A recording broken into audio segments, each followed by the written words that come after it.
Bonjour, avant de continuer sur les maquettes Dragonard, et j'allais dire les maquettes Dragonard, bon, un peu, comment dirais-je, le tout venant des robots que l'on voit dans la série, et les robots ennemis, il faudra quand même qu'on en parle.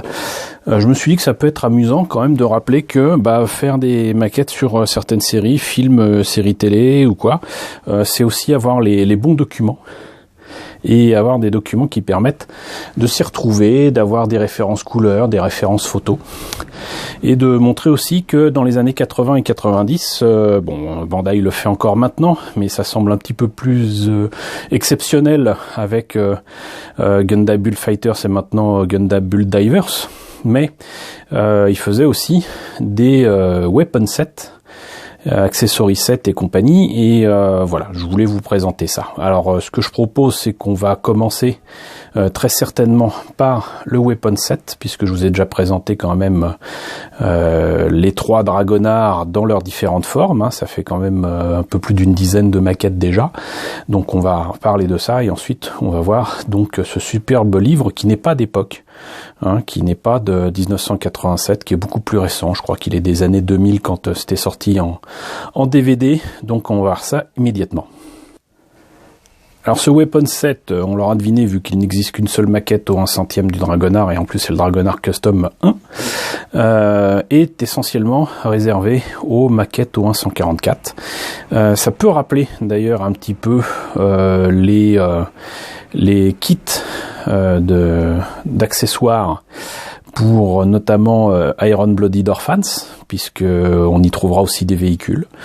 C'est vrai que ça peut être lié du coup, mais donc on trouve des éléments supplémentaires, des éléments qui apparaissent clairement dans le dessin animé mais pas nécessairement livrés avec les maquettes, et qui permettent de compléter astucieusement ce qu'on a déjà. Alors je n'en ai qu'un, j'aurais bien rêvé d'en prendre plus, mais bon, déjà c'est pas mal. Et moi je le vois bien, mais c'est quand même très clairement beaucoup plus petit que les boîtes habituelles de Dragonard. Là, voilà, ça c'est encore une boîte que je vous ai pas montrée, mais je sais pas si ça se voit correctement, mais en tout cas c'est pas 2 fois plus petit, mais quand même beaucoup plus petit qu'une maquette de Dragonard classique. On voit que là donc ça insiste sur le fait que ce soit des accessoires qu'on peut ajouter au Dragonard 1, au Daints, au Dragonard 2, au Dreux.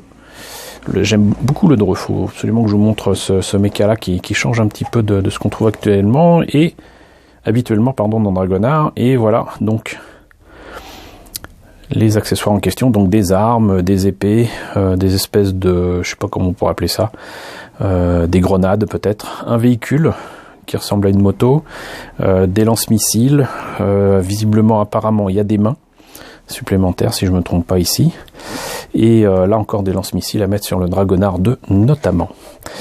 Donc à part ça, il y a strictement rien de plus sur cette boîte, si ce n'est peut-être le prix. Donc c'était pas si cher, 300 yens, donc ça fait à peu près dans les 2 euros. Donc c'est tout à fait acceptable. Et donc qu'en est-il à l'intérieur? Alors, si Monsieur Focus veut bien m'aider, voilà. Hop.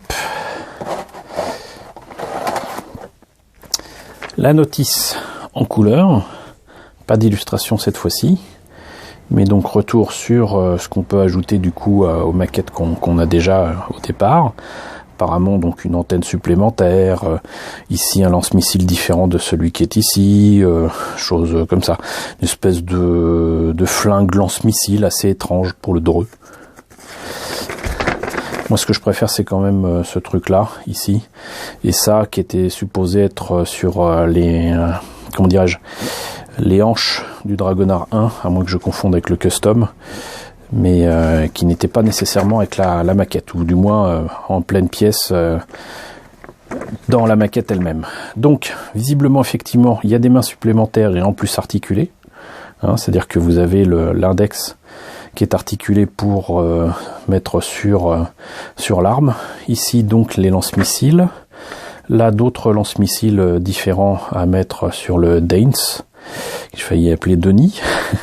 Ici, étrangement, encore une fois, ce flingue qui non seulement lance un missile, mais en plus peut lancer un missile vraiment avec un ressort. Apparemment, il tenait absolument à faire des flingues qui fonctionnaient. Et toujours donc les mains articulées. Et donc, ce petit véhicule, cette petite moto, qui est au 144 du coup, hein. Et enfin l'épée et une espèce de couteau de chasse. Voilà, et là c'était pour les couleurs. Donc, rappel encore une fois, maquette à l'ancienne, patati patata. Mais donc du coup, ne vous attendez pas à avoir de la couleur avec ces pièces-là. Par contre, il y a un vrai ressort. Ici donc une première grappe avec les mains et comme je disais les espèces de grenades là et les lance-missiles. Une première épée qui est quand même très petite par rapport à ce qu'on pourrait trouver dans du Gundam. La petite antenne à mettre sur la tête du Danes. Le reste des lance-missiles, certainement pour le Dragonard 2. Les espèces de coutelas. Non pas un, mais 2 missiles. Donc du coup, un missile qui peut s'éjecter avec le ressort et un missile normal. Voilà. Ici, la moto qui, du coup, est en 2 parties. Hein. Et donc, cette arme très étrange qui balance un missile. Et un seul. Donc, voilà. C'est pas nécessairement le genre de truc qui me fait dire qu'on a besoin d'en acheter des dizaines pour en mettre sur tous les mechas de Dragonard. À part peut-être pour les mains articulées, et encore. Mais en tout cas, à l'époque, avoir des kits comme ça d'amélioration, et notamment pour les mains, c'était inappréciable parce que les mains des mechas des années 80 et même parfois des années 90, c'était vraiment de la merde. Voilà, ça ressemblait à rien, c'était des espèces de boudins, c'était des trucs imaginez-vous de toute façon reprendre les maquettes des années 96 de Wing Gundam, là, les espèces de trucs en caoutchouc mou qui étaient livrés avec les polycaps. Ça ressemble vaguement à une main, mais ça, sinon ça ressemble à rien. Bref, tout ça pour dire que pour les espèces donc de grenades ici, pour le Dragonard 1 et surtout pour les lance-missiles du Dragonard 2, pour moi c'était franchement le truc à avoir. Mais sinon on peut s'en passer maintenant, je le répète, 300 yens quoi. 2 €. 2 € de l'époque, voilà. Alors maintenant on va passer au bouquin. Donc c'est un livre vraiment très complet qui concerne donc Dragonard. Je vais essayer de vous montrer ça le mieux que je peux. Je vais enlever ça surtout parce que ça va finir par s'abîmer de toute façon. Vous aviez souvent ce genre de petits éléments imprimés qui étaient rajoutés sur les bouquins. Et donc c'est clairement un livre qui a été fait pour la sortie DVD de Metal Armor Dragonard, avec de belles illustrations récentes. Et en fait j'ai regardé, donc le bouquin date de 2005, donc clairement pas de 1987, mais du coup on profite d'illustrations récentes. Donc là un mix-up de à la fois cette illustration là et celle qu'il y a derrière avec Meiyo Plateau, qui est donc le char Aznable de Metal Armor Dragonard, hein, très clairement. Ici donc la présentation de tout l'univers Dragonard avec ici les personnages, là le générique de début et le générique de fin. Espérons que Monsieur Focus m'aide un petit peu. Donc j'en ai jamais parlé, mais voilà les personnages. Donc Kane Wakaba, qui est très clairement d'origine japonaise. Tap Oceano, avec un nom pareil, on a du mal à croire qu'il soit d'origine américaine et entre guillemets donc comment dirais-je, donc aussi d'origine africaine, mais je sais plus comment on dit exactement. Mais bon, vous m'aurez compris. Light Newman, par contre, lui, serait anglais. Et donc, on a respectivement le pilote du Dragonard 1, le pilote du Dragonard 2 et le pilote du Dragonard 3. De joyeux lurons, très très jeunes qui se retrouvent aux commandes d'engins qui les dépassent un peu au début.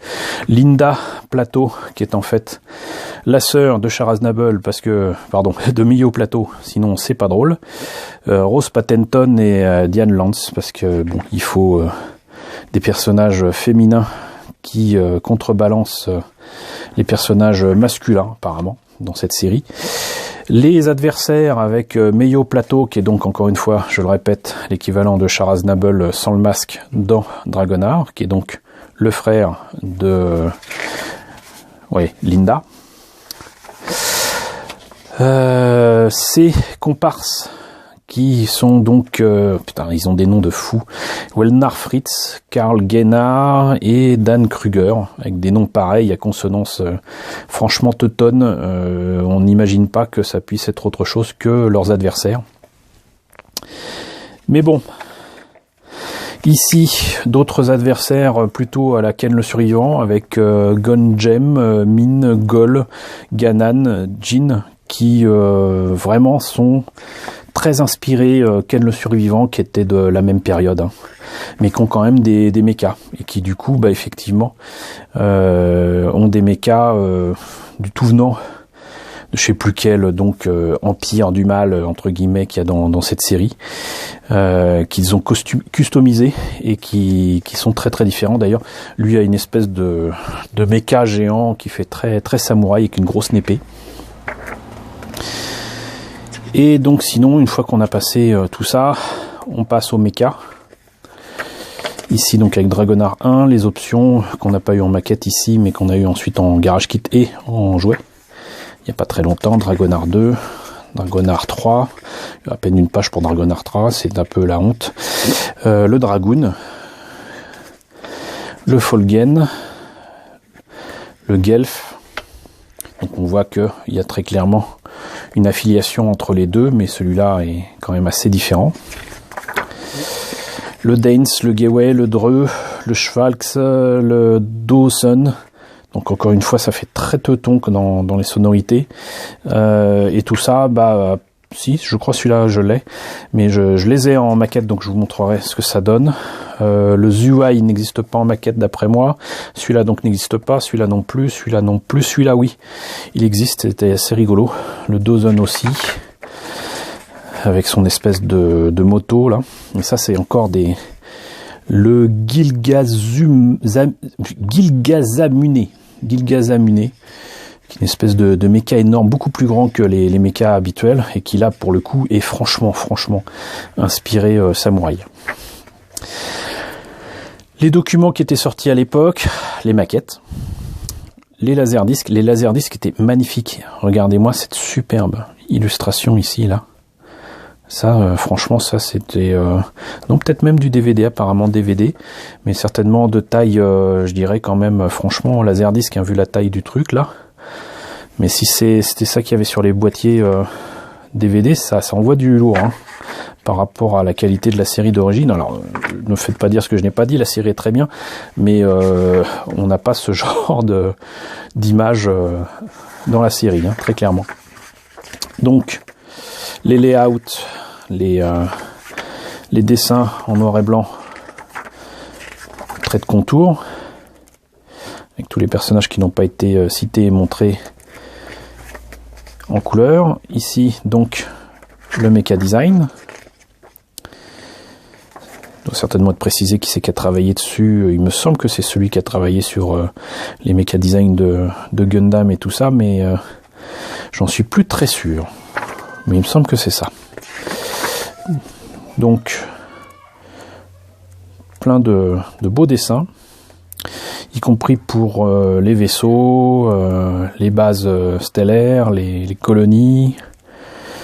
Ici, là, vous voyez, c'était sincèrement le truc qui m'avait le plus marqué à l'époque, c'était d'avoir donc un mecha très clairement qui utilisait des engins et surtout des porte-avions tout à fait classiques et tout à fait de notre époque. Hein, ça se passe en 2087, un truc comme ça. Donc ça se passait 100 ans plus tard que la diffusion de la série. Mais vous voyez donc, moi ça me faisait rêver quoi, d'avoir Donc un mecha ou un 144 sur un porte-avions ou un 144, rêvons un peu. Mais ça le fait quoi. Ça le fait clairement. Donc voilà, ensuite, bien évidemment, la liste des épisodes. D'autres magnifiques illustrations. Beaucoup d'illustrations. Visiblement, là, il y a vraiment la totale. Et on termine sur un beau poster, visiblement, spécialement fait pour l'occasion. Et quelques images qui font un peu carte postale. Voilà. Donc, c'était un bouquin qui était proposé à 2000 yens. J'imagine que coucou Julien, ça intéressera mon ami Julien qui est au Japon s'il ne connaissait pas. Mais voilà, c'est dans une collection qui s'appelle Entertainment Archive Series.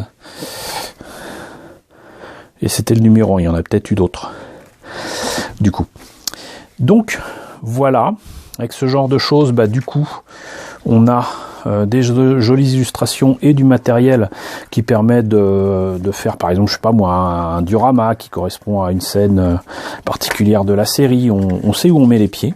Et même si maintenant on a plus de facilité à faire des saisies d'écran de ce qu'on peut regarder en DVD ou en streaming, et je parle de streaming légal, donc là ça serait un peu difficile, mais voilà, vous m'aurez compris. Et ben bon, à l'époque, il y a encore quelques années, c'était pas si facile que ça. Donc voilà, ça c'est le genre de document qui peut être intéressant d'avoir, notamment si on veut en savoir plus sur Dragonard. Voilà, bah écoutez, j'espère que ça vous a intéressé. N'hésitez pas à me dire ce qu'il en est dans la section commentaires. N'hésitez pas à liker, n'hésitez pas à partager. Les pouces vers le haut en ce moment, c'est très très important. J'insisterai jamais assez là-dessus. N'hésitez pas à vous abonner si ce n'est pas déjà le cas. Coucou aux nouveaux abonnés qui nous ont rejoints ces derniers temps. On a dépassé désormais les 1600 abonnés. Alors oui, je sais, je suis désolé, j'avais dit que je ferais certainement un FAQ à un moment ou à un autre pour fêter les 1000 et les 1500 abonnés, mais je manque de temps en ce moment. J'ai beaucoup de choses qui se passent dans ma vie qui font que, bah voilà, déjà faire des vidéos quotidiennes, c'est déjà pas mal. Donc vous m'en excuserez, mais je vais me rattraper. Voilà, c'est une promesse. Donc coucou aux nouveaux abonnés qui nous ont rejoints dernièrement. J'espère que ce que vous voyez en ce moment vous intéresse et que bah, vous resterez avec nous. Donc bienvenue. Et coucou aux grands anciens et fans de Cthulhu qui me suivent depuis longtemps. Je vous retrouve de toute façon lundi prochain de nouveau pour une vidéo autour de mecha de Dragonard. Et puis voilà, à très bientôt.